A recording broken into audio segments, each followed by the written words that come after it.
नारायणं नमस्कृत्यं नरं चैव नरोत्तमं देवीं सरस्वतीं व्यासं ततो जयमुदीरयेत्। यं ब्रह्मा वरुणेन्द्ररुद्रमरुतस्तुन्वन्ति दिव्यैस्तवैः वेदैः सङ्गपदाक्रमोपनिषद्गायन्ति यं सामगाः। ध्यानावस्थिततद्गतेन मनसा पश्यन्ति यं योगिनो यस्यान्तं न विदो सुरासुरगणा देवाय तस्मै नमः। मूकं करोति वाचालं पङ्गुं लङ्घयते गिरिं यत्कृपातमहं वन्दे परमानन्दमाधवम्। गुरुर्ब्रह्मा गुरुर्विष्णु गुरुर्देवो महेश्वरः गुरुसाक्षात् परब्रह्म तस्मै श्री गुरवे नमः। बोलिए शिवा महापुराण को जय, श्री राष्ट्रदेव भगवान पशुपतिनाथ को जय, नेपाल आमा को जय, व्यास जी भगवान को जय, सद्गुरुदेव भगवान को जय। नेपाल भित्र र विश्वभरि छरिएर रहनुहुने समस्त आमा बुवा दाजुभाइ दिदीबहिनीहरूका हृदयमा विराजित भगवान शिव तत्व स्वरूप आत्म तत्वलाई वन्दन गर्दै, गुरु आचार्य विद्वान विदुषीहरूका चरणमा वन्दन गर्दै, शिव महापुराणका यी अमर कथाहरूलाई हजुरहरू समक्ष अनवरत रूपले पुर्याउँदै लैजाने क्रममा हामी शिव महापुराणको अन्तिम वायवीय संहिताको पनि उत्तर भागका कथा प्रसङ्गहरूमा छौँ। यो उत्तर भाग जम्मा 41 अध्याय मतलब यसमा 41 अध्याय छन् र जसमध्ये हामीले 16औं अध्यायसम्मको कथालाई हिजोका कथा प्रसङ्गसम्ममा चिन्तन मनन गरिसकेका छौँ र आजदेखि 17औं अध्यायदेखि कथालाई अगाडि बढाउन गइरहेको छु, जहाँ हामीले शिव दीक्षा, शिष्य संस्कार, षडत्व विचार, साधक संस्कार आदिका चिन्तन मननलाई हिजोदेखि प्रारम्भ गरेका थियौँ। हिजोको अन्तिम प्रसङ्गमा यिनै प्रसङ्गहरू चिन्तन मनन गर्दै कथालाई विराम दिएका थियौँ। आउनुहोस् अब आजको कथा प्रसङ्गलाई प्रारम्भ गरौँ। भगवान शिवजीको शैव दीक्षा सम्बन्धी प्राप्त गर्नका लागि के कस्ता किसिमका शिष्यभित्र अधिकार हुनुपर्छ, आचार्य के कस्तो किसिमको हुनुपर्दछ, उनीहरूको परीक्षा कसरी लिनुपर्दछ, मतलब शिष्यले गुरुको, गुरुले शिष्यको, अनि मात्रै यी शैव दीक्षा दिने र लिने कार्य गर्नुपर्दछ आदि कुराहरूको यहाँ विशेष रूपले चिन्तन मनन गरिएको छ। र शिष्यत्व प्राप्त गर्नका लागि के कस्ता कार्यहरू गर्नुपर्दछ आदि इत्यादिका यी प्रसङ्गहरू छन्। आउनुहोस् आजको प्रसङ्गमा हामी अब क्रमशः अगाडि बढौँ यिनी प्रसङ्गहरूलाई लिएर। यहाँ आजको प्रसङ्ग षडत्व शुद्धि संस्कारको विधिको विषयदेखि आजको कथा प्रसङ्ग प्रारम्भ हुँदैछ। यहाँ गुरुले शिष्यलाई षडत्व शुद्धि गराउनुपर्छ। अब ती षडत्व शुद्धि भनेका के हुन् त्यसको प्रसङ्गको यहाँ प्रसङ्ग वर्णन गरिएको छ। अतः परम समावेक्ष्य गुरु शिष्यस्य योग्यतां षडत्व शुद्धि कुर्वीत सर्वबन्ध विमुक्तये। यहाँ उपमन्युजी भगवान श्री कृष्णलाई यो कथा श्रवण गराइरहनु भएको छ। उता वायुदेव ऋषिहरूलाई, नैमिषारण्यवासी ऋषिहरूलाई श्रवण गराइरहनु भएको छ। यसरी यो कथा अगाडि बढिरहेको छ। यहाँ गुरुले चाहिँ शिष्यलाई के गर्नुपर्छ भनेदेखि गुरुले शिष्यको योग्यतालाई निरीक्षण गरेर सम्पूर्ण बन्धनबाट मुक्त गराउन सबैभन्दा पहिले षडत्व शुद्धि गर्नुपर्दछ। अब यो षडत्व शुद्धि भनेको के हो भने कला, तत्व, भुवन, वर्ण, पद र मन्त्र यी 6 तत्वलाई नि षडत्व भनिएको छ। यिनीहरूको शोधन गर्नु नि षडत्व शुद्धि हो। त्यसैले यहाँ भनिएको छ कला तत्त्वं च भुवनं वर्णं पदमतः परं मन्त्रश्चेति समासेन षडत्व परिपठ्यते। यिनी तत्त्वलाई षडत्व भनिएको छ। कला भनेको के हो भने अब यसको क्रमशः यहाँ वर्णन गरिएको छ। कला भन्नाले निवृत्ति, प्रतिष्ठा, विद्या, शान्ति, शान्त्यातीत यी प्रसङ्गहरू पहिले कैलाश संहितामा आइसकेका छन्। यसको विस्तृत चिन्तन त्यहाँ भइसकेको छ। यहाँ केवल संक्षेपमा कथानकलाई अगाडि बढाइरहेको छु म। यी 5 स्वरूप कलाको मार्ग यहाँ वर्णन गरिएको छ। यी तत्त्वहरूलाई प्राप्त गर्न सदैव प्रयत्नशील साधकले गर्नुपर्दछ। त्यही नै कला शोधन हो। त्यस पछाडि तत्त्व भन्नाले चाहिँ शिव तत्त्वदेखि पृथ्वी तत्त्वसम्मको पारावारलाई नै तत्त्व मार्ग वर्णन गरिएको छ।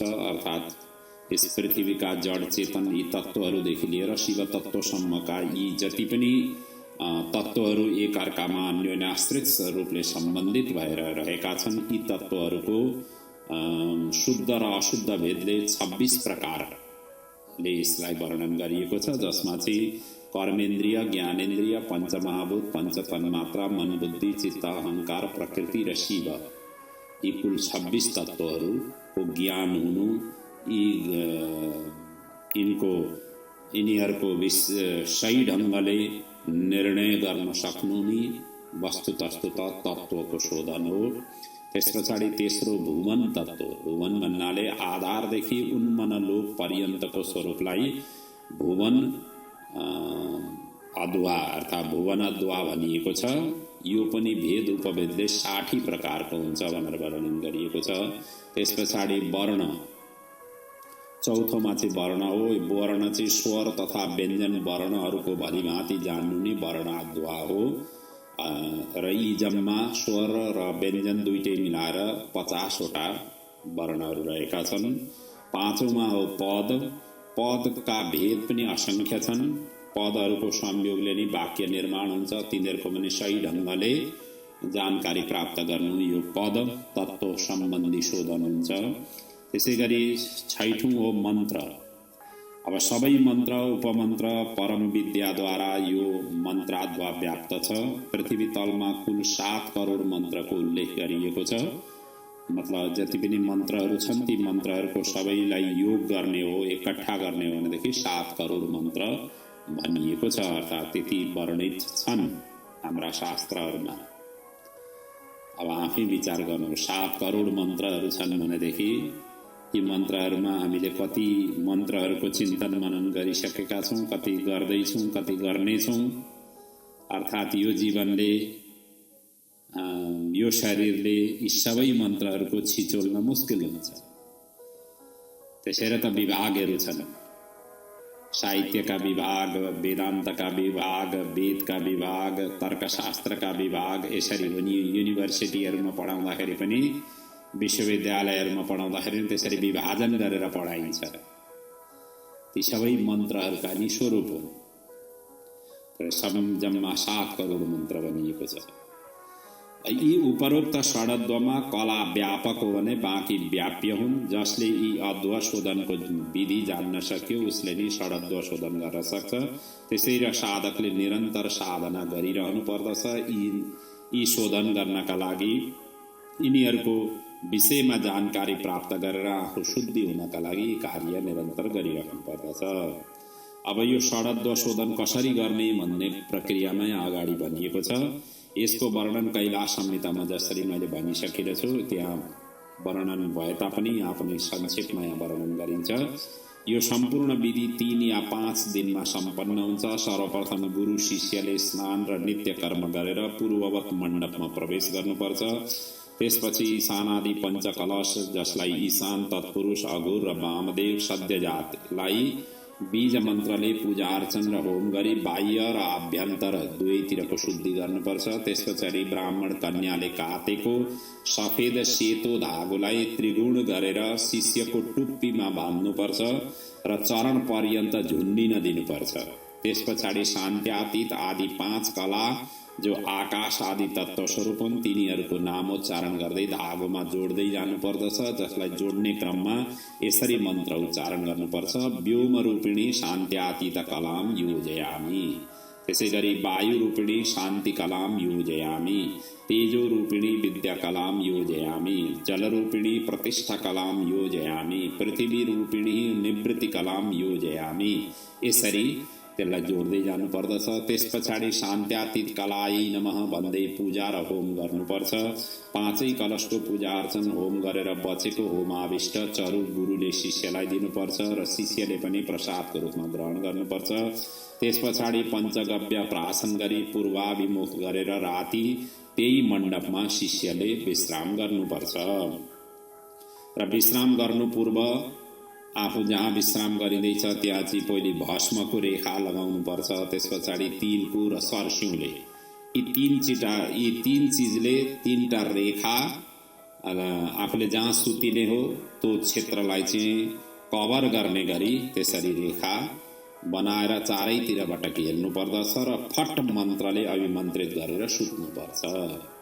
यी चाहिँ रक्षा कवच हुन्। सरस्यु, भस्म र तिल यिनीहरू चारैतिर घेर्नुको अर्थ त्यो आफूलाई चाहिँ रक्षा गर्नका लागि एकता, अनि अर्को कुरो यी शोधनका यी प्रक्रिया हुने शुद्धिका प्रक्रियाहरू। साधकले शिष्य बन्नका लागि एउटा व्यवस्थित रूपले शिष्य बन्नका लागि सबै प्रक्रियाहरू गरेर शिष्य बन्नुपर्दछ। त्यो किसिमको यो पद्धति यो शैव धर्ममा उल्लेख गरिएको हुनाले त्यसैले यहाँ वर्णन गरिरहेको छ। अनि यसरी सुत्नु पर्दछ। द्वितीय दिन प्रातःकाल रात्रिको स्वप्न सम्बन्धी सबै घटना गुरुलाई निवेदन गर्नुपर्छ। अब सपना कस्ता देखियो सुत्दाखेरि, कहीँ देखियो कि देखिएन कि, सबै चिजहरू गुरुलाई निवेदन गर्नुपर्दछ। यदि दुःस्वप्न देखिएको भए 108 मन्त्रले, जो मूल मन्त्रले चाहिँ दोष निवारणका लागि पहिले होम गर्नुपर्दछ। त्यस पछाडि नित्य कृत्य कर्म संक्षेपमा गरेर द्वितीय दिनको कार्य प्रारम्भ गर्नुपर्दछ। अथ पूजां विना सर्वं कृत्वा पूर्व दिने यथा नेत्र बन्धन पर्यन्तं दर्शयेत् मण्डलम गुरु। अर्थात् प्रथम दिनको सबै कृत्यहरू गरेपछि नेत्र बन्धनको कार्य गरी गुरुद्वारा शिष्यलाई मण्डलमा प्रवेश र दर्शन गराउनु पर्दछ। अनि त्यस पछाडि सूत्रमय शिखादेखि आधार पर्यन्त शान्त्यातीत कलादेखि निवृत्त कलासम्म बागेश्वरीको पूजा अर्चन र होम गर्नुपर्दछ। मण्डलमा स्थापित देवहरूको पनि पूजा अर्चन र होम गर्नुपर्दछ। त्यस पछाडि गुरुले शिष्यलाई सबै योनिहरूमा एकैसाथ प्रवेश हुन सकुन् भन्दै प्रार्थना र शाक्तोक्त मुद्रा र मूल मन्त्रले सबै योनिहरूमा जोड्नु या मिलाउनु पर्दछ। अनि यी कुल 14 योनि भनिएको छ। थावर जङ्गममा जति पनि प्राणीहरू छन्, यी प्राणीहरू चाहिँ जम्मा 14 योनिले व्याप्त छन्। तिनीहरूमा चाहिँ देवताहरूको 8वटा योनि, पशुपक्षीहरूको 5वटा योनि, मनुष्यहरूको 1वटा योनि र यी सबै योनिहरूलाई बुद्धिपूर्वक शिष्यलाई प्रवेश गराई उसको आत्मामा बागेश्वरीलाई प्रवेश गराउनु पर्छ। यी सबै प्रक्रिया अब शैव धर्ममा, शैव आचरणमा शिष्यलाई गराउनु पर्ने कार्यहरू हुन्। त्यसरी गराउनु पर्दछ। त्यस पछाडि गर्भ प्राप्ति होस् भने गुरु शिष्यले देवताको पूजा अर्चन होम गर्नुपर्दछ। प्राप्त हुनु नै कर्मको अनुवृत्ति हो। जति आयु भोग संस्कार आदिको सिद्धि र निष्कृतिका लागि प्रार्थना पूजा अर्चना होम गर्नुपर्दछ। तो जाति अनि त्यस पछाडि गुरुले विधि सम्पन्न गरेपछि शिष्यको शरीर शुद्धि गरी 3वटा पासलाई भेदन गर्नुपर्दछ। त्यस पछाडि शिष्यलाई चैतन्य गराएर ब्रह्माको पूजा अर्चन गरी शिवजीको आज्ञालाई यसरी सुनाउनुपर्छ। पितामह त्वया नास्त्यः यातुः शैवं परं पदं प्रतिबन्धो विधातव्यं शैव गेशः गरीयसी। अर्थात हे पितामह, तपाईको कृपाले यो शिष्य शिवजीको परम पद प्राप्त गर्न सकोस् यही शिवजीको महती आज्ञा पनि हो। यसरी नै विष्णुलाई पनि पूजा अर्चन गरी शिव आज्ञा सुनाएर शिष्यको आत्मामा शिव प्रतिष्ठाको भावना गर्नुपर्छ अथवा भावना प्रतिष्ठापित गर्नुपर्दछ र त्यही आत्मामा व्याप्ति व्यापक र भागेश्वरीको भावनालाई जागृत गराउनु पर्दछ। शिष्यलाई पूर्णतः शुद्धि र शिव तत्त्वको सर्वव्यापकताको बोधन गराएपछि धागो सहित अन्तिममा शिखालाई छेदन गरेर गोबरमा राखी शिवाग्निमा हवन गर्नुपर्छ। त्यसपछाडि गुरुले शिष्यको छातीमा दुवै हात राखेर पूर्ण चैतन्य गराएर शिव शिवालाई पूजा अर्चन गरी गुरुले यसरी प्रार्थना गर्नुपर्छ।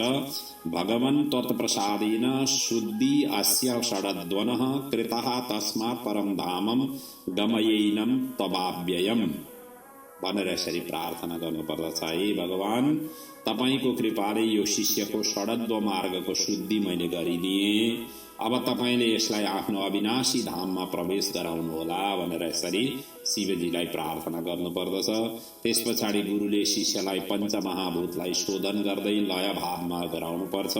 यस क्रममा स्थिर तत्त्व पृथ्वीलाई, अस्थिर तत्त्व वायुमा, अस्थिरलाई शीत तत्त्व जलमा, शीतलाई उष्ण तत्त्व तेजमा र उष्ण तत्त्वलाई व्यापकता एक रूपता जुन आकाश तत्त्वमा विलय गराएर यी पाँच महाभूतहरूका ग्रन्थि विच्छेद गरेर परम शिवमा स्थापित गराउनुपर्छ। त्यसपछाडि गुरुले शिष्यको मुखलाई शोधन गरी शरीरलाई मन्त्र शक्तिले जलाएर अमृत कणद्वारा शिष्यको आत्मालाई खिचेर शुद्ध गरी शरीरलाई अध्वमय गराउनुपर्छ। यस क्रममा सर्वप्रथम शान्त्यातीत व्यापिकाले शिष्यको शिर र मुखमा, शान्ति कलाले मुखमा, विद्या कलाले घाँटीदेखि नाभि पर्यन्त भागमा, प्रतिष्ठा कलाले नाभिदेखि अधोभागमा शोधन गरेर हृदयमा शिवजीको तेजोमय स्वरूपलाई आधान गर्दै अणिमादिको स्वरूपलाई स्थापित गराउनुपर्छ। अणिमा, लघिमा, गरिमा आदि अष्टसिद्धि जुन छन् यिनीहरूलाई स्थापित गराउनु पर्दछ, जसले गर्दा शिष्यले सर्वज्ञता, तृप्ति, अनादि अनन्त बोध, शक्ति सम्पन्नता, स्वतन्त्रता, अनन्त शक्ति आदि प्राप्त गर्न सकोस्। त्यो किसिमको स्वरूपमा शिष्यलाई त्यसरी स्थापित गराउनु पर्दछ। त्यसरी यहाँ भनिएको छ, सर्वज्ञतां तथा तृप्तिं बोधं च आद्यन्तवर्जितम् अलुप्त शक्ति स्वातन्त्र्यम् अनन्तां शक्तिरेव च, त्यसरी स्थापित गराउनु पर्दछ। त्यसपछाडि मण्डपस्थ कलश जलद्वारा शिष्यलाई अभिषेक गरेर पञ्चाक्षर मन्त्रको सम्पुटित गर्नुपर्दछ। अन्त्यमा गुरुले शिवजीलाई प्रार्थना गर्नुपर्दछ कि हे यो सबै कार्य तपाईको कृपाले सफल होस् भन्दै प्रार्थना गर्नुपर्दछ। पुनः सम्पूज्य देवेशं यन्मया समुनुष्ठितं सुकृतं कुरु तत्सर्वम् इति विज्ञापयेत शिवम्। यो सबै कार्यहरू चाहिँ सुकृत हुन पुगोस् भनेर शिवजीलाई विज्ञापन अर्थात् जानकारी गर्दै प्रार्थना गर्नुपर्दछ। त्यसपछाडि शिष्य सहित गुरुले पृथ्वीमा महादेवलाई दण्डवत प्रणाम गरी मण्डपमा स्थापित देवदेवीलाई पूजार्चन अग्निको पूर्णाहुति गरेर विसर्जन गर्नुपर्छ। त्यसपछाडि सबै ऋत्विज जति पनि मण्डपमा नियुक्त गरिएका ऋत्विजहरू छन्, ब्राह्मण छन्, सभामा जति उपस्थित भएका सुहृदजनहरू छन्, साधु सन्त सभ्यगणहरू छन्, तिनीहरूलाई यथायोग्य दान मान सम्मानले सन्तुष्ट गराउनु पर्दछ। अब त्यसपछाडि संस्कार कसरी गर्ने, साधकले संस्कारको यसको पनि यहाँ वर्णन अगाडि गरिएको छ। अतः परम प्रवक्ष्यामि साधकं नाम नामतः संस्कार मन्त्र माहात्म्यं कथने सूचितं मया। अब यो साधकले संस्कार कसरी गर्ने त्यसको विषयमा उपमन्युजी श्री कृष्णलाई सुनाइराख्नु भएको छ। अब नाम मन्त्र, शिव साधक मन्त्र र संस्कार मन्त्रको महात्म्यमा वर्णन गर्दछु भन्दै भन्नुहुन्छ, पहिले झै मण्डलमा स्थापित कलश र शिवशिवाको विशेष सविधि पूजा अर्चन र होम गर्नुपर्दछ। यसका लागि तर्पण र मार्जन र सन्दीपन कर्म गर्नुपर्दछ। त्यसपछाडि गुरुले शिष्यलाई कलशको जलले अभिषेक गर्नुपर्छ। त्यसपछाडि विधिपूर्वक उत्तम शिव मन्त्रको दीक्षा दिनुपर्छ र पुष्पयुक्त जलले शिष्यको हातमा शैवी विद्यालाई समर्पित गर्दै प्रार्थना यसरी गर्नुपर्छ, तबै हि कामुष्मिकयो सर्वसिद्धिं फलप्रदः भवत्वेष महामन्त्र प्रसादात् परमेष्टिनः। अर्थात् शिवजीको कृपाले यो महामन्त्र तिम्रो लागि इह र परलोकमा सबै सिद्धि प्रदान होस् भनेर यसरी दिनुपर्दछ। त्यस पछाडि गुरुले शिव साधना र शिव योगको उपदेश दिनुपर्छ। यसरी मन्त्र र उपदेश प्राप्त गरेपछि शिष्यले पनि विनियोगपूर्वक मन्त्र साधना गर्नुपर्छ। यसैलाई पुरस्चरण भनिन्छ। मुमुक्षुले त अधिक मन्त्रहरूको साधना गर्नुपर्छ। त्यसैले भनिएको छ, शुभे अहनी शुभे देशे काले वा दोष वर्जिते। त्यस्तो क्षेत्रमा रहेर साधना गर्नुपर्छ। शुभ दिन, शुभ योग, शुभ स्थानमा सुखासनमा बसेर शिवमय भएर जप गर्नुपर्दछ। जति ज्यादा जप हुन्छ त्यति नै सिद्धि प्राप्त हुन्छ। जप गर्दा फलाहार अल्पाहार गर्नुपर्छ। गरिष्ठ भोजनले साधनामा सुस्ती ल्याउँछ, निम्त्याउँछ र प्रतिदिन तर्पण र होम पनि गर्नुपर्छ। नित्य नैमित्तिक साधन र विनियोग गर्दा जल, मन्त्र र भस्म स्नान गर्नुपर्छ। त्यति मात्र होइन, शिखा बन्धन, हातमा पवित्र धारण, त्रिपुण्ड धारण, रुद्राक्ष धारण गरेर पञ्चाक्षर मन्त्रको यसरी जप र साधना गर्नुपर्दछ। अब यी त भए शिष्यलाई मन्त्र दीक्षा दिने प्रक्रियाहरूका यी सबै विधिहरू वर्णन गरिए। अब शिष्यलाई नै आचार्य बनाउनु पर्यो। यो गर्ने भनेको गुरुले शिष्यलाई गर्ने हो। अब शिष्य नै यदि गुरु बन्न पर्यो भनेदेखि, या गुरु बनाउनु पर्यो भनेदेखि, आचार्य पदवीमा उसलाई लैजानु पर्यो भनेदेखि उसलाई के कस्ता अरू कार्यहरू गराउनुपर्छ त्यसको वर्णन अगाडि गरिएको छ।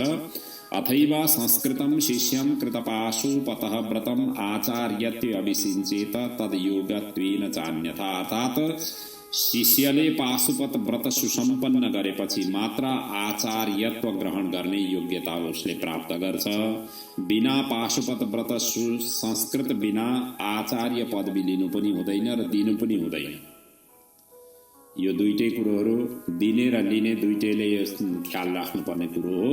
त्यसैले पाशुपत व्रतको पूर्णता पालन गरिसकेपछि, त्यसमा परिपक्वता भइसकेपछि मात्रै शिष्य आचार्य पदवीका लागि योग्य हुन्छ र आचार्यत्व ग्रहण गर्नका लागि यो सक्षम र सबल हुन्छ। त्यो किसिमको हेक्का राखेर गुरुले शिष्यलाई त्यो किसिमको शिक्षा दिनुपर्दछ। गुरु पदवीमा त्यसरी रूपान्तरण गराउनु पर्दछ। आचार्य पदवी प्रदान गर्दा सबैभन्दा पहिले पूर्ववत मण्डप स्थापना, पञ्चकल स्थापना, पूजा अर्चन, होम, तर्पण, मार्जन र निवृत्ति कलादेखि शान्त्यातीत कला पर्यन्त शोधन गराएपछि गुरुले भगवान शिवजीसँग यसरी प्रार्थना गर्नुपर्छ। भगवान तत्प्रसादेन देशिकोऽयं मया कृत अनुगृह्य त्वया देव दिव्याज्ञास्मै प्रदीयताम। अर्थात् हे भगवान, तपाईको कृपाले यो योग्य शिष्यलाई मैले आचार्य बनाइदिए। अब तपाईले अनुग्रह गरी यसलाई दिव्य आज्ञा प्रदान गर्नुहोस्। यसरी गुरुले शिवाज्ञा प्राप्त गरी विद्या र ज्ञान शिष्यलाई प्रदान गर्नुपर्छ। त्यस पछाडि शिष्यलाई राजोचित चिन्ह प्रदान गर्नुपर्छ। किनभनेदेखि आचार्य पदवी प्राप्त गरेपछि राज्य प्राप्त गर्ने अधिकार शिष्यलाई हुन्छ। आचार्य पदवीं प्राप्तो राज्यम चापि यतोर्हति भनेर भनिएको छ। यसरी आचार्यत्व पदवी प्राप्त गरेपछि शौच, क्षमा, दया, अस्प्रिया, अनुसूया आदि गुणहरूलाई यत्नपूर्वक आफूभित्र सदा सर्वदा संग्रह गर्नुपर्दछ। आचार्यमा शिवतत्व, विद्यातत्व र आत्मतत्व यी तीन तत्वको भलीभाँति शोधन जानकारी गराउनु पर्दछ। आचार्य स्वयं शिवरूप हुन् भने र त्यही स्वरूपलाई अहर्निश धारण गर्नुपर्दछ। यसरी आचार्य पदवी ग्रहण गरिसकेपछि सबै नियमहरूलाई आचार्यले पालन गर्नुपर्दछ। र त्यस पछाडि मण्डपमा स्थापित आवाहित देवताहरूको विसर्जन, अग्निलाई पूर्णाहुति, उपस्थित सम्पूर्ण ब्राह्मण, ऋत्विज, सभ्य, सुहृदजनहरूलाई दानमान सम्मानले सम्मान गर्नुपर्दछ। यसरी आचार्यत्व पद शिष्यलाई यो स्थितिमा दिन सकिन्छ। त्यसैले आचार्यत्व प्राप्त गर्नका लागि यी सबै प्रक्रियाहरू पूर्ण गरेर आचार्य पदवी दिनुपर्दछ। अब यस पछाडिका प्रसङ्गहरूमा श्रीकृष्णद्वारा शिवशास्त्रमा वर्णित नित्य नैमित्तिक न्यास, मानसिक पूजा अर्चन आदि विषयमा सोधेपछि अब तिनी प्रसङ्गहरूलाई उपमन्युज्यू अगाडि वर्णन गर्नुहुन्छ। यो नित्य नैमित्तिक कर्म भनेको के हो, न्यास विधि भनेको के हो, मानसिक पूजा अर्चना कसरी गर्नु शिवजीको आदि इत्यादि सोधिसकेपछि उपमन्युजी भन्नुहुन्छ, हे यदुनन्दन, प्रातः रुत्थाय शयनाध्यात्वा देहं सहाम्बया, अर्थात् सबैभन्दा पहिले बिहानै उठेर शिव पार्वतीको ध्यान गरी आफूले गर्नुपर्ने कार्य पनि विचार गरेर अरुणोदय हुने साथ घरबाट निस्किनु पर्दछ। लालीमा युक्त सूर्यनारायण आकाशमा देखिने बेलामा त्यसलाई भन्छ अरुणोदय। अरुण अर्थात् लालीमा युक्त चाहिँ उदय भइरहेको त्यस्तो अवस्था, बिहानैको त्यस्तो अवस्थामा चाहिँ घरबाट बाहिर निस्किनु पर्दछ। अबाधे बिजने देशे कुर्यावश्यकं ततः कृत्वा शौचं विधानेन दन्तधावनमाचरेत्। बिहानै त्यति बेला निस्किनुको अर्थ चाहिँ आफ्नो मलमूत्र विसर्जन गर्नु, दन्त धावन गर्नु, स्नान आदि गर्नका लागि निस्किने हो, अरू अर्थ कार्यका लागि निस्किने होइन नि। र यहाँ भनिएको छ कहाँ जानु त्यसरी अरुणोदयमा उठेर भनिसकेपछि बाधा रहित क्षेत्र, जहाँ केही किसिमको बाधा छैन त्यस्तो किसिमको क्षेत्र, एकान्त स्थानमा पुगेर मलमूत्रको त्याग गरी दत्युन गर्नुपर्दछ। अब आजकल त त्यो सबै प्रक्रिया घरभित्रै हुन्छ।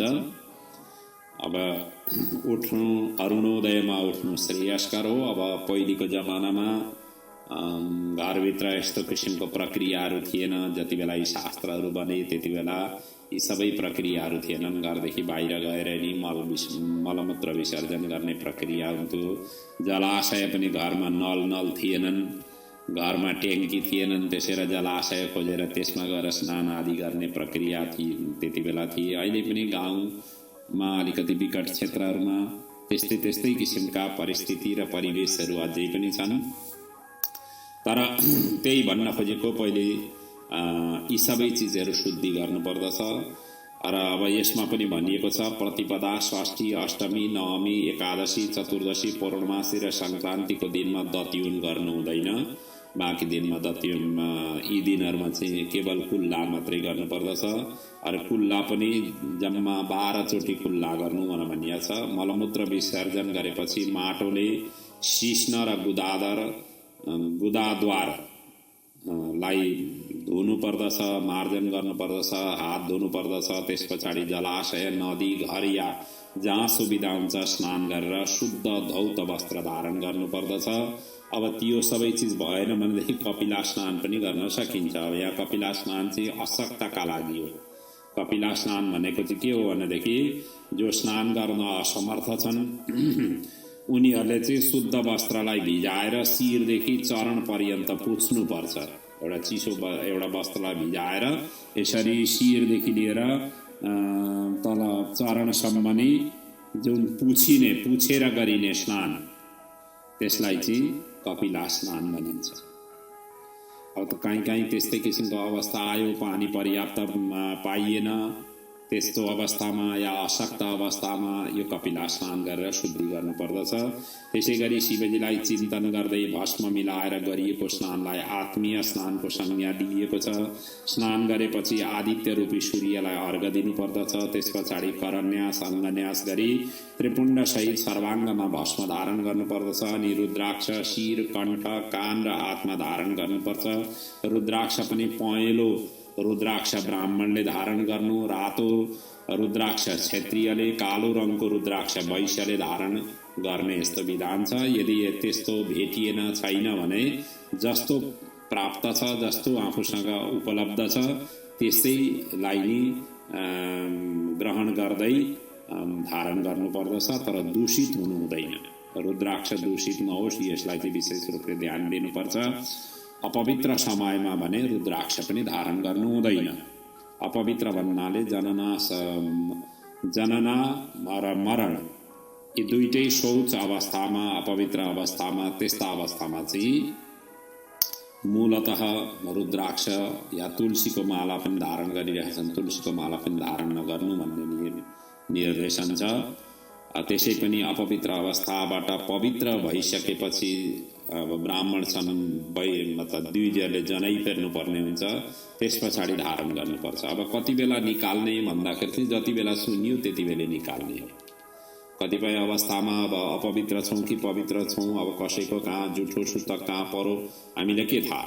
अब त जति बेला थाहा पाइयो त्यति बेलै उतार्नु, त्यो हो खासमा चाहिँ। उतारिसकेपछि फेरि उसलाई टच नगर्नु र आफू जब शुद्धि हुन्छ, शुद्धि भइसकेपछि धारण गर्नु, यस्तो हो नियम चाहिँ। यसरी बुझ्नु पर्दछ। किनभने थाहा नहुन्जेल थाहा नभइकन धारण गरेको त्यसमा दोष हुँदैन। जस्तो कोही खस्नुभयो आफ्नै परिवारमा, हामीलाई भोलिपल्ट मात्रै थाहा भयो, थाहा हुने साथै उतार्ने हो। तर अब आजदेखि भोलिसम्म जुन धारण गरिरहेको छ त्यसो भए त अपवित्र हो नि त भन्ने प्रश्न त्यहाँ उठ्न सक्छ। त्यसको समाधान त्यही हो, जति बेला सुनियो, जुन माध्यमबाट जुन तरिकाले आफूले श्रवण गरियो त्यस पछाडि उतारेर राखिदिने हो। अनि त्यस पछाडि चाहिँ जबसम्म शुद्धि हुँदैन, जबसम्म सुतक उत्रिँदैन, तबसम्म धारण नगर्नु, यो हो भन्न खोजिया। त्यस पछाडि पूर्व या उत्तर फर्केर पूजा स्थानमा बसेर शिव शिवालाई ध्यान गरेर श्वेत आदिदेखि लिएर नकुलिस पर्यन्त शिष्यहरूसहित गुरुहरूलाई प्रणाम गरेर शिवजीका 8 नामहरूको जप गर्नुपर्दछ। यी 8 नाम हुन् शिव, महेश्वर, रुद्र, विष्णु, पितामह, संसार वैद्य, सर्वज्ञ र परमात्मा। यी 8 नाम हुन्, यिनीहरूको जप गर्नुपर्दछ। स्नान, ध्यान र जप पश्चात शिवालय या घरमा नै स्थापित शिवजीलाई षोडशोपचार या पञ्चोपचार सामग्रीले विशेष अभिषेक पूजा अर्चन गर्नुपर्दछ। यस क्रममा पञ्चायतन देवता या शिवजी या दुवैको यथायोग्य सेवा पूजा अर्चना गर्नुपर्दछ। अनि यसरी वर्णन गरिसकेपछि यहाँ न्यास विधिको अगाडि वर्णन गरिँदैछ। अब न्यास कसरी गर्ने, कस्तो किसिमले कस्तो प्रक्रियाले गरिएको विधिलाई न्यास विधि भनिन्छ, त्यसको वर्णन यहाँ गरिएको छ। न्यासस्तु त्रिविधम प्रोक्तम स्थित्यु उत्पत्ति लयः क्रमा स्थिति न्यासो गृहस्थानाम उत्पत्ति ब्रह्मचारिणाम यतीनाम समृद्धि न्यासो वनस्थानाम तथैव च। अब 3 प्रकारका न्यास यहाँ वर्णन गरिएको छ। एउटा त स्थिति न्यास, अनि अर्को छ उत्पत्ति न्यास र तेस्रो हो समृद्धि न्यास। अब गृहस्थी र विधुवाका लागि यो स्थिति न्यासको विषय वर्णन गरिएको छ, अर्थात् स्थिति न्यास गर्नु। ब्रह्मचारीका लागि उत्पत्ति न्यास र सन्यासी र वानप्रस्थीहरूका लागि समृद्धि अर्थात् लय न्यास यसरी गर्नु पर्दछ। अब यो न्यास कसरी गर्ने भन्दाखेरि अंगुष्ठादेखि बुढी औँलोदेखि लिएर कान्छी औँलोसम्मका जुन त्यो प्रक्रियाले गरिने जपलाई स्थिति न्यास भनिन्छ। र दाहिने अंगुष्ठादेखिबाट देब्रे अंगुष्ठासम्म अर्थात् दाहिने बुढी औँलादेखि लिएर देब्रे बुढी औँलासम्मको लाई त्यसरी जाप गरिने प्रक्रियालाई उत्पत्ति न्यास भनिन्छ। र देब्रे औँलाको देब्रे औँलाको बुढी औँलादेखि लिएर दाहिने औँलाको बुढी औँलासम्ममा गरिने जुन न्यास छ, अर्थात् त्यसको ठिक विपरीत गरिने न्यास चाहिँ समृद्धि या लय न्यास भनिएको छ। र शिवजीको पूजा अर्चन गर्नुभन्दा पहिले अस्त्र न्यास, कर न्यास, देह न्यास, अङ्ग न्यास, वर्ण न्यास र आग्नेय आदि दिशाहरूको दिग्बन्धन गर्नुपर्छ। यसो गर्नाले शरीर र आत्माको शोधन हुन्छ र शरीर शैवमयी हुन पुग्छ। अनि बुद्धिलाई स्थिर गरेर न्यास गर्नुपर्छ। त्यस पछाडि मातृका न्यास, ब्रह्म न्यास, प्रणवा न्यास, सोहन्यास, पञ्चक्षरात्मक न्यास गर्नुपर्दछ। यी सबै न्यास गर्नाले शिव तत्त्व प्राप्ति सहज र सरल ढङ्गले हुन्छ। पशुत्व भावलाई त्यागेर शिवत्व प्राप्त गर्न सबैभन्दा पहिले जरुरी छ। र यी सबै न्यासहरू गरिसकेपछि त्यो स्वरूप अर्थात् भित्री बाहिरी दुईटै तरिकाले आफू शुद्धि हुन पुगिन्छ। शुद्धि भइसकेपछि मात्रै गरिएका कार्यहरू सफलीभूत हुन पुग्छन्, सफलता प्राप्त हुन्छ, अर्थात् पूर्ण रूपले त्यसको फल प्राप्ति हुन्छ। त्यसै र अशिव भएर शिवजीको आराधना उपासना नगर्नु। शिवम भूत्वा शिवम यजेत त्यसैले भनिएको छ। यहाँ अगाडि तिनी प्रसङ्गहरूलाई वर्णन गरिएको छ। नाशिवः शिवम अभ्यस्यन्, नाशिवः शिवम अर्चयेत, नाशिवस्तुः शिवम ध्यायेत, नाशिवः प्राप्नुयात् शिवम, तस्मात् शैवीं तनु कृत्वा त्यक्त्वां च पशुभावनां शिवोऽहम् इति संचित्य शैवं कर्मं समाचरेत। मैं शिव हूँ म स्वयं शिव हुँ भन्ने त्यस्तो किसिमको भाव र प्रक्रियाहरू पूर्ण गरेर गरिएको कार्य मात्रै सिद्धिदायक हुन्छ। त्यसैले त्यो किसिमको भावनाले गर्नु, अशिव भएर शिवजीको न त अभ्यास गर्नु, न अर्चन गर्नु, न ध्यान गर्नु। त्यसैले भनिएको यी सबै प्रक्रियाहरू शिव स्वरूप अर्थात् पवित्र भएर, शिवको अर्थ पवित्र पनि हो, शिवको अर्थ कल्याण पनि हो। त्यसैले शिव भाव राखेर शिवजीको पूजा गर्ने। देवम भूत्वा देवम यजेत, देव भाव राखेर देवताको पूजा गर्ने। आफू स्वयं अशिव भएर शिवजीको आराधना उपासना नगर्नु, अशिव तत्त्वहरूलाई लिएर शिव तत्त्वको आराधना उपासना गर्नु, अपवित्र चिजहरूलाई लिएर आराधना उपासना गर्नु, अपवित्रलाई पहिले प्रोक्षण गर्नु, मार्जन गर्नु, उसको प्रक्षालन गर्नु, त्यसलाई शुद्धि गर्नु, अनि मात्रै शिवजीलाई अर्पण गर्नु। त्यसैले फल प्रसादहरू चढाउनुभन्दा पहिले प्रोक्षण गरिन्छ। पुष्प आदि पनि हामीले वृक्षबाट जुन लिएर आएका हुन्छौँ उसलाई पहिले प्रोक्षण गर्नुको अर्थ पनि यही हो। भगवानलाई चढाउनुभन्दा पहिले प्रोक्षण गरिन्छ, पानीको छिटा दिइन्छ, शुद्ध जलले छिटा दिइसकेपछि त्यो शुद्धि हुन्छ। प्रसाद भोग लगाउँदाखेरि पनि पहिले प्रोक्षण गरिन्छ। यी सबै प्रक्रिया यसैका लागि हुन्। अब यज्ञको प्रकार र श्रेष्ठताको विषयमा अगाडि वर्णन गरिएको छ। यज्ञ पनि 5 प्रकारका छन्, जसमा कर्म यज्ञ, तप यज्ञ, ध्यान यज्ञ, जप यज्ञ र ज्ञान यज्ञ। यी यज्ञहरू पनि क्रमशः पहिलो भन्दा दोस्रो श्रेष्ठ मानिन्छ। अर्थात् कर्म यज्ञ भन्दा तप यज्ञ ठुलो हो, तप यज्ञ भन्दा ध्यान यज्ञ ठुलो हो, ध्यान यज्ञ भन्दा जप यज्ञ ठुलो हो, र जप यज्ञ भन्दा ज्ञान यज्ञ चाहिँ सर्वोपरि अर्थात् सबैभन्दा श्रेष्ठ हो। ज्ञानबाट ध्यान र ध्यानबाट ज्ञान प्राप्त हुन्छ। ज्ञानम लब्धा चिरादेव शिव सायुज्यम आफ्नुया तस्मात् पञ्चसु यज्ञेषु ध्यान ज्ञान परो भवेत्। ध्यान गर्नाले शरीर सूक्ष्म र ऐश्वर्य सम्पन्न हुन्छ। ध्यानी भक्त माटो या पत्थरले बनेका देव मूर्तिहरूमा अधिक श्रद्धा उनीहरूले राख्दैनन्, किनकि उनीहरूले शिवजीको यथार्थतालाई बुझिसकेका हुन्छन्। हृदयमा बसेका शिवजीलाई छोडेर कसले बाहिरको पूजा गर्ने? त्यही नै हो, ध्यानीले त आफ्नै हृदयमा शिवजीलाई विराजित गरेर आराधना सेवा पूजा अर्चना उपासना गरिरहेका हुन्छन्। त्यस्ता व्यक्तिहरू फेरि बाहिरी स्वरूपका मूर्तिहरूमा फोटाहरूमा त्यति दिलचस्पी लाएर गर्दैनन्, किनभने भित्रै आफ्ना भगवानलाई ध्यानद्वारा नै उनीहरूले साधना गरिरहेका हुन्छन्। त्यसैले भनिएको छ आत्मास्थम यः शिवम त्यक्तः बहि अभ्यर्चयेन् नरः। जब भित्र नै शिवजीलाई स्थापित गरेर त्यसरी अर्चन पूजन गरिरहेको छ भनेदेखि बाहिरको लाई त्यसरी महत्त्व दिँदैन। त्यसै पनि अन्तरात्मामा नित्य शिवलाई धारण गरेपछि बाहिरी पूजन गरे पनि हुन्छ नगरे पनि हुन्छ भनेर शास्त्रले भनेकै छ। त्यसरी यहाँ वर्णन गरिएकै छ अन्तर्याग रतः पूजां बहि कुर्वी तबा नबा। यदि भित्र आफूले ध्यानद्वारा भगवानको सेवा आराधना गरिराखेको छ भनेदेखि बाहिरी पूजा गरे पनि हुन्छ नगरे पनि हुन्छ भनेर यसरी स्पष्टै वर्णन गरिएको छ। अनि त्यस पछाडि यहाँ मानसिक पूजाको विधिको यहाँ वर्णन अगाडि गरिएको छ। शिवशास्त्रे शिवेनैव शिवाय कथितस्य। यो पूजा विधि चाहिँ शिवालाई वर्णन गर्नुभएको हो भन्दै उपमन्युजी भगवान श्रीकृष्णलाई सम्झाइराख्नु भएको छ। अब यो कसरी हो भनेदेखि अग्निहोत्र पर्यन्त अन्तर्यागको अनुष्ठान हुन्छ, अर्थात् आभ्यन्तर अङ्ग हुन्छ। त्यस पछाडि मात्र बहिरी याग गर्ने विधान छ। बहिरी याग गर्दा पनि हुन्छ नगर्दा पनि फरक पर्दैन। विधाय वा नवा पश्चात बहिरी यागम समाचरेत। अन्तर्यागमा जब प्रविष्ट भइसकेपछि बाहिरी पूजा गरे पनि भयो नगरे पनि भयो भनेर यसरी यहाँ स्पष्ट भनिएकै छ। अन्तर्याग या आभ्यन्तर पूजा नै मानसिक पूजा हो। यसमा सबै सामग्री मनले नै कल्पना गरिन्छ र पूजा अर्चना गरिन्छ। सबैभन्दा पहिले मनले पूजा द्रव्य कल्पित गर्नुपर्छ, ती द्रव्यलाई प्रोक्षण आदि गरेर शुद्धि गर्नुपर्छ। त्यस पछाडि गणेश नन्दीश्वर सूर्यलाई चिन्तन गरेर पूजा अर्चना गर्नुपर्छ।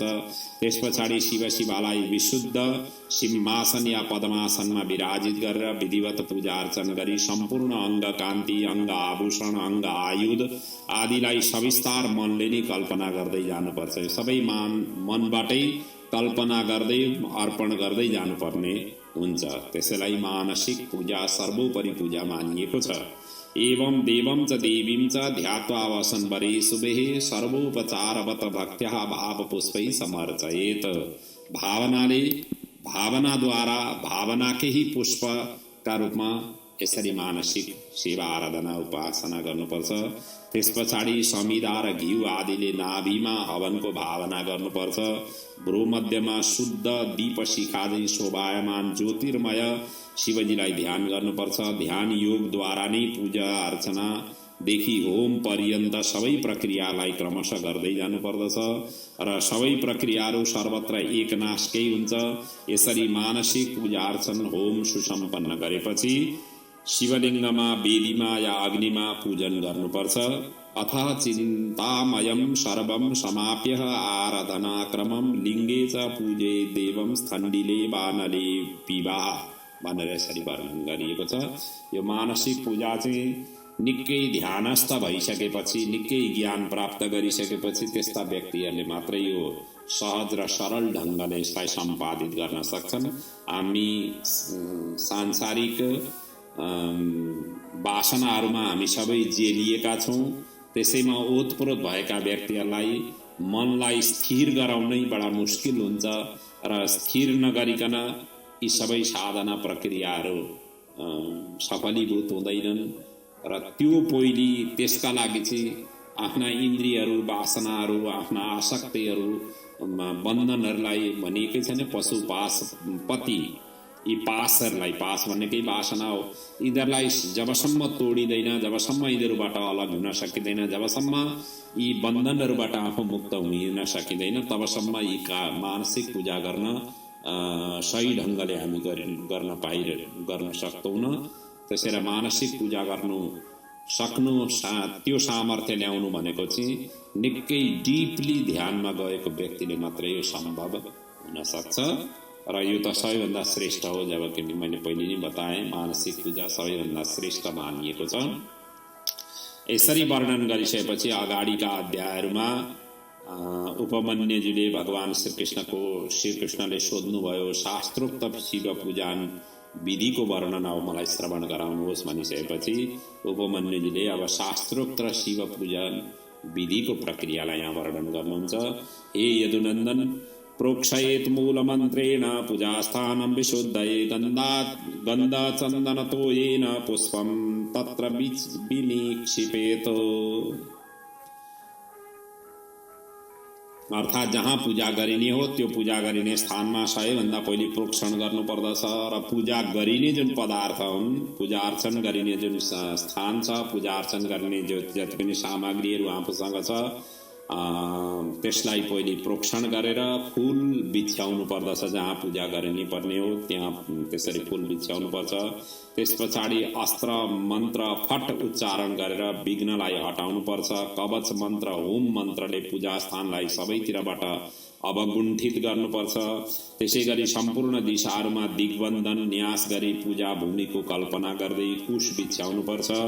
पात्र र द्रव्यलाई पनि शुद्ध गर्नुपर्छ। यति गरिसकेपछि प्रोक्षणी, अर्घ्य, पाद्य र आचमन पात्रमा पवित्र सुगन्धित द्रव्यसहित तीर्थादि शुद्ध जल राख्नुपर्छ, जसमा रत्न, चाँदी, सुवर्ण, गन्ध, पुष्प, अक्षत, फल, पञ्चपल्लव, कुश आदि राख्नुपर्छ। स्नान र आचमन गर्ने जलमा अवश्य नै सुगन्धित द्रव्य राख्नुपर्छ।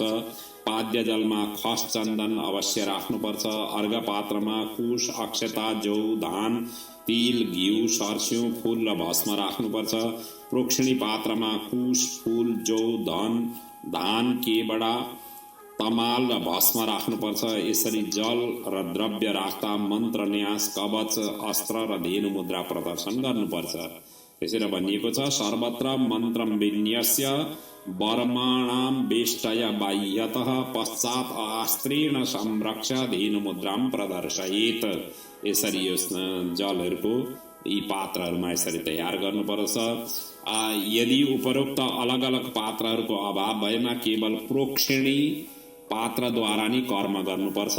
त्यस पछाडि द्वारको दक्षिण दिशामा विनायकको पूजा सर्वप्रथम गर्नुपर्छ। यसै गरी दोस्रो नम्बरमा अन्तःपुरका स्वामी शिवजीको वाहन नन्दीश्वरको पूजा अर्चन गर्नुपर्छ। तृतीय चरणमा भने उत्तरद्वारको समीप मरुतकी छोरी नन्दीश्वरकी पत्नी सुयासालाई पूजन अर्चन गर्नुपर्छ, जो हमेशा माता पार्वतीको चरण सेवामा रहन्छन्। चौथो चरणमा ईशान कोणमा चण्डदेवलाई आराधना गरी पूजा अर्चन गर्नुपर्छ। पाँचौं चरणमा 5 फणले युक्त भएका अनन्तलाई पूजा अर्चन गर्नुपर्छ, जो सम्पूर्ण पृथ्वीलाई आफ्नो शिरमा धारण गरिरहन्छन्। यसरी आधार स्वरूप अनन्तलाई पूजा अर्चन गरेपछि त्यसैमाथि भद्रासनको परिकल्पना गरेर सिंहको झैं 4 चरण स्वरूप धर्म, ज्ञान, वैराग्य र ऐश्वर्यलाई क्रमशः आग्नेय, नैऋत्य, वायव्य र ईशान कोणमा रहन्छन्, जो क्रमशः सेतो, रातो, पहेँलो र श्याम वर्णका छन्। यिनीहरूको पूजा अर्चन गर्नुपर्छ। यसै गरी 4 दिशामा क्रमशः अधर्म, अज्ञान, अवैराग्य र अनैश्वर्यलाई पनि पूजा अर्चना गर्नुपर्छ। र यो भद्रासनमाथि शिवलिङ्ग, शिवमूर्ति या शिवाको विग्रह स्थापन गरेर विधिवत पूजा अर्चन गर्नुपर्दछ। यो भद्रासनमा 8 कलश दल्छन्, जो अणिमादि 8 गुण हुन्। यसको माथि निर्मल श्वेत पद्ममय आसन छ। यसरी परिकल्पना गर्दै मतलब यसरी स्थापित गरेर यसरी पूजा अर्चना गर्नुपर्छ। अस्य ऊर्ध्वाक्षादनं पद्मः आसनं विमलं सितं अष्टपत्राणि तस्याहु अणिमादि गुणाष्टकम। ती अष्टदलले युक्त भएका 8 पत्रहरू चाहिँ अणिमादि स्वरूप हुन्। त्यसरी पूजा गर्नुपर्छ। यसै गरी यो कमल दलमा वामदेव आदि रुद्र आफ्ना वाम आदि शक्तिहरूका साथ त्यस कमलमा केसर हुन् भने मनोन्मयी आदि अनन्त शक्तिनी बीज हुन्। वैराग्य कर्णिका हो, शिवरूप नाल्ने ज्ञान हो, शिवधर्म कन्द हो। कर्णिकाको माथि चन्द्र, सूर्य र बन्ही 3वटा मण्डल विराजित छन्। यी मण्डलमाथि आत्मा, विद्या, शिव तत्व र त्रिविध आसन रहेका छन्। यसै आसनमाथि सुन्दर, दिव्य, भव्य बिछ्याउनाले आच्छादित सुखद दिव्य आसनको कल्पना गरी त्यसैमा शिव विग्रह स्थापन गरी आवाहन, स्थापन, सन्निरोधन, निरीक्षण, सम्मुखीकरण र नमस्कार गर्दै सबैका लागि अलग अलग मुद्राहरू प्रदर्शन गर्नुपर्दछ। त्यस पछाडि यहाँ शिव र शिवाको पृथक पृथक पूजा अर्चना गर्ने भए पहिले शिवजीलाई गर्नुपर्छ अनि पश्चात मात्रै शिवालाई गर्नुपर्दछ या अर्धनारी स्वरूपलाई पूजा अर्चना गर्नुपर्छ। त्यसरी यहाँ वर्णन गरिएको छ। प्रथमं देव उद्देश्य कृत्वा स्नानादिकः क्रिया देव्यै पश्चात् प्रकुर्वीतः देवदेवस्य शासनात्। पहिले चाहिँ देवलाई, महादेवलाई पहिले पूजा गर्ने, त्यस पछाडि देवीलाई पूजा गर्नुपर्छ। या अर्धनारीश्वरे पूज्ये पौर्वाः पर्यन विद्यते तत्रोपचारणां लिङ्गे वान्यत्र वा क्वचित्। अनि यदि त्यस्तो नगर्ने हो भनेदेखि अर्धनारी स्वरूप भगवानको स्वरूपलाई चाहिँ त्यसरी पूजा गर्दाखेरि पूर्व र पर गरिराख्नु पर्दैन, अर्थात् एकै साथमा गर्दा भयो। अनि अगाडि भनिन्छ अभिषेक गर्दा माङ्गलिक जय शब्दहरूको उच्चारण गर्दै गर्नुपर्छ। अभिषेक कलशले गर्ने, अब शङ्खले गर्ने, वर्धनी कलशले गर्ने, कुश पुष्प या हातले गर्नुपर्छ भनेर यसरी वर्णन गरिएको छ। अब यहाँ शङ्खको उच्चारण गरिएको छ, यहाँ मन्त्रै छ। यहाँ भनिएको छ कलशी नाथ शङ्खेन वर्धन्या पाणिना तथा। अब शङ्ख भनेको पहिले निषेध गरिएको थियो, शिवजीलाई शङ्खको जलले अर्चन गर्नु हुँदैन भनेर अगाडिका प्रसङ्गमा आएका छन्। यो युद्ध खण्डमा जब भगवान शिवजीले उसलाई वध गर्नुभयो, जालन्धरलाई वध गर्दाखेरि उनकै हड्डीबाट बनेको शङ्ख, त्यसैले शङ्खको जलले शिवजीलाई अभिषेक गर्नु हुँदैन, अर्चन गर्नु हुँदैन भनेर त्यहाँ निषेध गरिएको थियो। यहाँ आएर अब शङ्खले गर्न हुन्छ भनेर यहाँ उल्लेख गरिएको छ। त्यसैले हाम्रा शास्त्रहरूमा कतै कतै यस्ता विरोधाभासहरू एकै शास्त्रमा त्यसरी पाइन्छन्। अब शङ्ख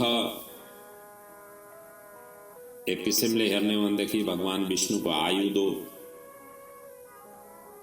शङ्ख ध्वनिबाट सबै भूत प्रेतहरू सबै भाग्छन्।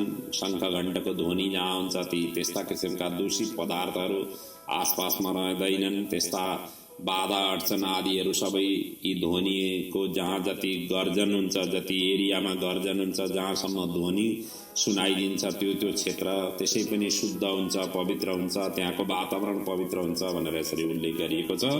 तर अब यो विद्वान जनहरूले बुझ्ने र चिन्तन गर्ने कुरो हो। यहाँ चाहिँ शङ्ख भनेर यसरी उच्चारण गरिएको छ। कलशे नाथ शङ्खेन वर्धन्या पाणिना तथा सकुशेन सपुष्पेन स्नापयेत मन्त्रपूर्वकम, यसरी पूजा गर्नु भनिएको छ।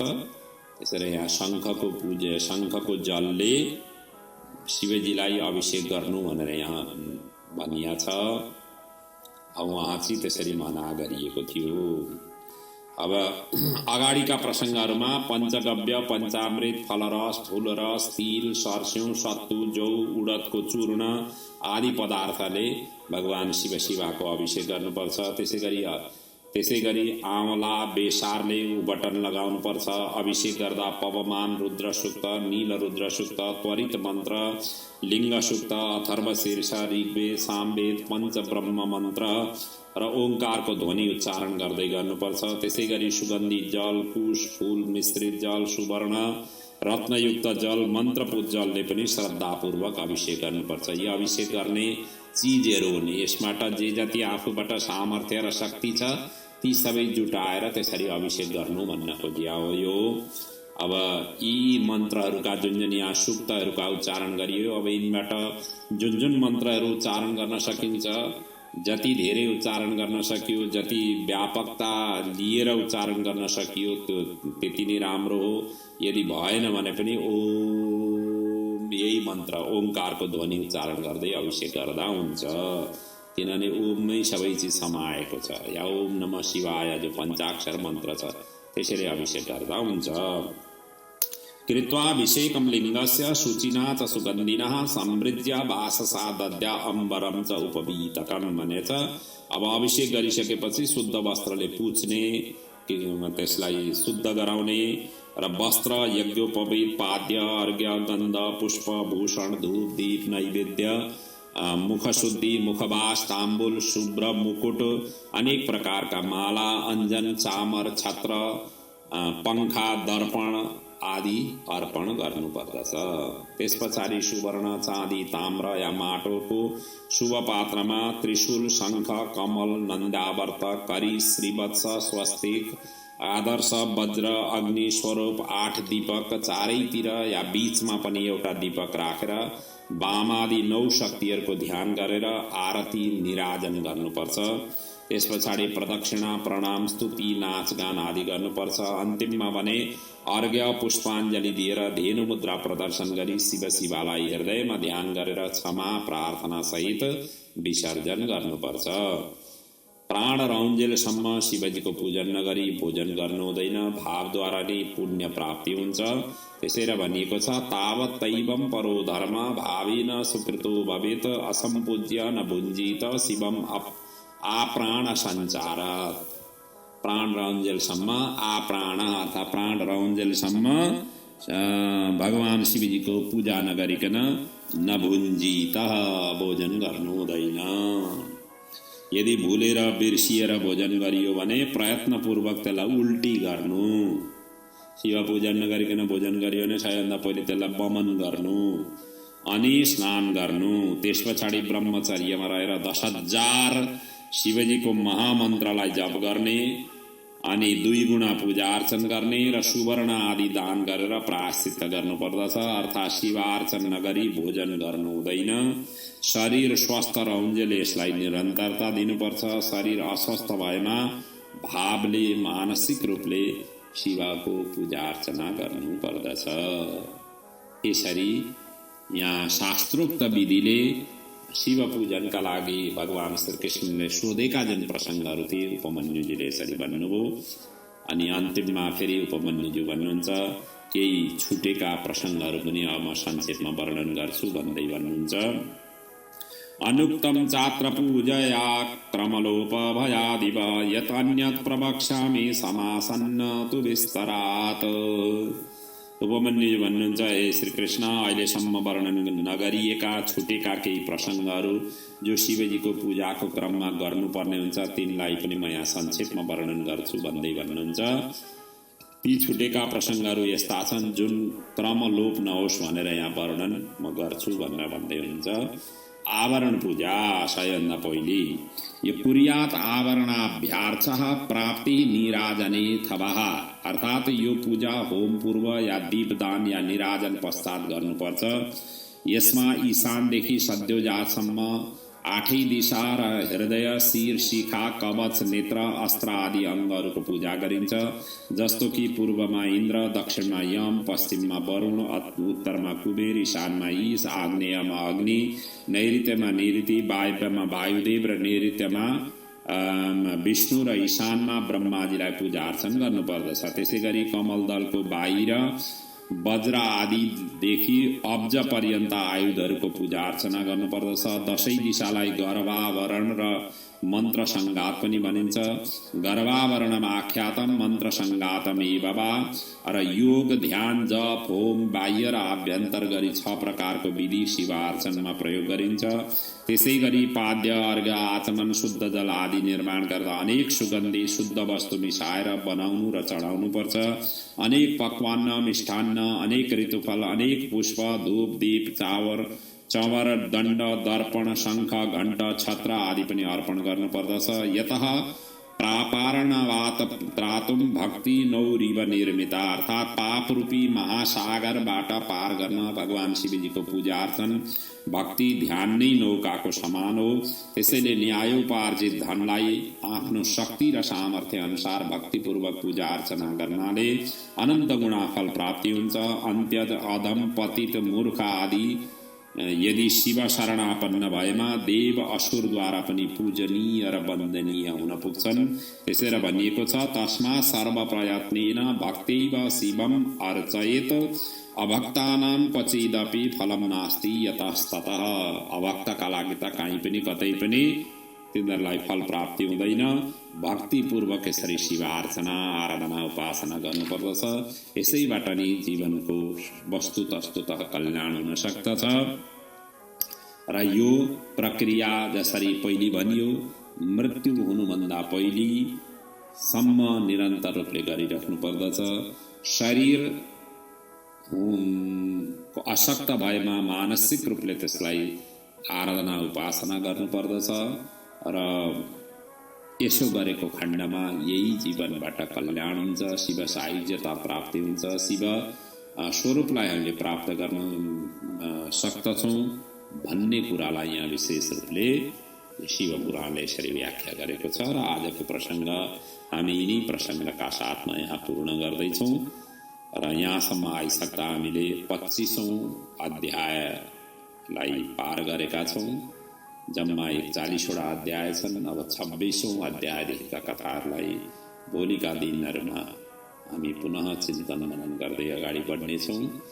भगवान शिवजीले हामी सबैको कल्याण गरून्। देश विदेशमा जहाँ जुन ठाउँमा रहे पनि राष्ट्रदेव भगवान पशुपतिनाथको अनन्य कृपा रहोस्। उहाँकै चरण शरणमा समर्पित यो शिव महापुराणको अमर कथाले हामी सबैलाई रक्षा गर्दै हामी सुख, शान्ति, समृद्धि निरन्तर प्राप्त शिवजीको चरणबाट हामीलाई प्राप्त भइरहोस्। हाम्रा पूर्वजहरूको अनन्य गति प्राप्त होस्। हाम्रा आउँदा पिँढीहरू सुयोग्य बनेर अगाडि बढुन् र हाम्रो जीवन सुमधुर भगवानको उपासना, आराधना, साधना गर्दै हाम्रो जीवन शान्तिमय, समृद्धिमय, ऐश्वर्यमय बन्न सकोस्। भगवानले नि यो सबै संसार संरचना गर्नुभएको भगवानकै हामी सबै प्राणीहरू, भगवानकै हामी सृष्टि हौँ र सृष्टिका जुन सर्जक हुनुहुन्छ, सर्जक भएर नि भगवानलाई पिता भनिएको, भगवानलाई सबैका रक्षक भनिएको, भगवानलाई सबैका पालन विश्वाम्भर भनेर त विश्वेश्वर विश्वाम्भर भनेर भनिएको हो। र त्यस्ता विश्वाम्भरले हामी सबैलाई भरण पोषण गरून्, हाम्रा जीवन सुखद र शान्तिमय व्यतीत हुन्। यिनै शुभेच्छा शुभकामना सहित आजको शिव महापुराणको यो अमर कथालाई यहीँ पूर्ण गर्ने आज्ञा र अनुमति माग्दछु। ओम पूर्णमदः पूर्णमिदं पूर्णात् पूर्णमुदच्यते पूर्णस्य पूर्णमादाय पूर्णमेवावशिष्यते। ओम शान्तिः शान्तिः शान्तिः। ओम।